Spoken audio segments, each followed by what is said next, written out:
Pasar smartphone Indonesia sejatinya sedang tidak baik-baik saja. Tercermin pada 2022, di mana permintaan anjlok drastis.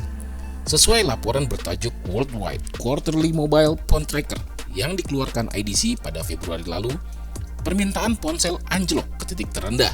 Pada tahun lalu turun hingga 14,3% secara years on years, menjadi hanya 35 juta unit saja. Itu adalah rekor permintaan terendah dalam 13 tahun terakhir. Padahal sebelum pandemi, daya serap ponsel di pasar domestik mencapai 50 hingga 60 juta unit per tahun. Angka ini menempatkan Indonesia sebagai pasar ponsel terbesar keempat di dunia, setelah China, India, dan Amerika Serikat.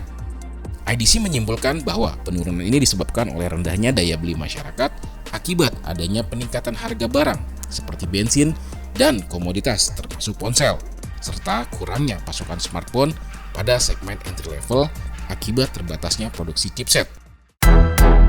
Meski pasar menurun tajam, namun Indonesia tetap menyimpan potensi yang besar. IDC menyebutkan bahwa segmen premium kelak bakal menjadi salah satu lumbung utama bagi para vendor, terutama bagi mereka yang selama ini konsisten bermain di segmen high-end.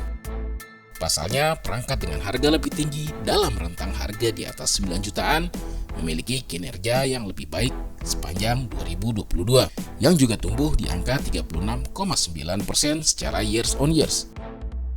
Dengan permintaan yang masih tinggi, wajar jika penurunan yang terjadi pada tahun lalu tidak menyurutkan para pemain baru yang mencoba peruntungannya. Terbukti pada kuartal keempat 2022, pasar Indonesia kedatangan dua brand asal China, yakni ZTE dan iQOO. This is our first step, and the next step we are just also consider to launch our, for the flagship models and also for the gaming phone, such as for our Red Magic. We also have a plan for that, but for now we just on the process with some TKD certificates and also some other certificates because we have to do the SKD here. So on the process. Seperti diketahui, ZTE resmi meluncurkan 3 ponsel terbaru di Indonesia pada Selasa 20 September 2022 lalu, yakni ZTE Blade V40 Vita, ZTE Blade A72, dan ZTE Blade A52. ZTE bukanlah pemain asing karena sebelumnya selama bertahun-tahun pernah menjajakan produknya di Indonesia dengan strategi utamanya melalui kerjasama atau bundling dengan operator seluler. Namun, setelah meluncurkan 3 varian Nubia pada April 2017, ZTE tak lagi aktif. Sedangkan iQOO, yang merupakan singkatan dari I Guess On and On, hadir menyapa konsumen di tanah air pada 8 Desember 2022 lewat varian iQ11 5G. Ya, sebenarnya kita memang merasa bahwa saat ini adalah waktu yang tepat ya untuk iQOO masuk market ke Indonesia, karena kita melihat bahwa permintaan terkait dengan smartphone berperforma tinggi itu meningkat di Indonesia, dan maka dari itu inilah saat yang tepat bagi kami itu masukkan iQOO 11 ke Indonesia itu sendiri gitu kira-kira. Pada bulan April 2023, iQOO kembali meluncurkan 2 varian smartphone di kelas mid to low, yaitu iQOO Z7 dan Z7X. iQOO sendiri adalah bagian dari merek Vivo, yang juga vendor terbesar ketiga di Indonesia berdasarkan laporan IDC 2022.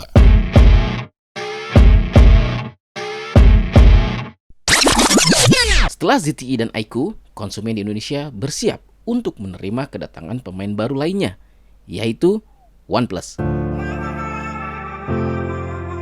Setelah ZTE dan iQOO, masyarakat Indonesia kembali bersiap menerima kedatangan brand lain, yaitu OnePlus. Kepastian kehadiran OnePlus terungkap pada bulan April lalu oleh manajemen Oppo Indonesia. Seperti halnya ZTE, OnePlus bukanlah pemain baru. Menengok ke belakang, OnePlus mengibarkan bendera putih pada tahun 2017. OnePlus mengaku terpaksa meninggalkan pasar smartphone Indonesia karena tak mampu memenuhi aturan tingkat kandungan dalam negeri atau TKDN sebesar 30%. Pernah hengkang membuat OnePlus lebih berhati-hati. Vendor tidak langsung meluncurkan produk seperti yang dilakukan ZTE dan iQOO.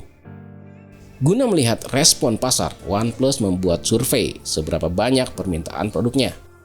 Konsumen yang tertarik dapat langsung mengisi survei tersebut. Dalam 24 jam pertama, OnePlus mengklaim berhasil mengumpulkan 2.000 pendaftar yang menunjukkan antusiasme besar masyarakat Indonesia terhadap produk OnePlus. Apakah ZTE, iQOO, dan OnePlus dapat mencuri pasar smartphone yang kini sudah dikuasai 5 vendor besar, yakni Oppo, Samsung, Vivo, Xiaomi, dan Realme? Waktu yang kelak membuktikan.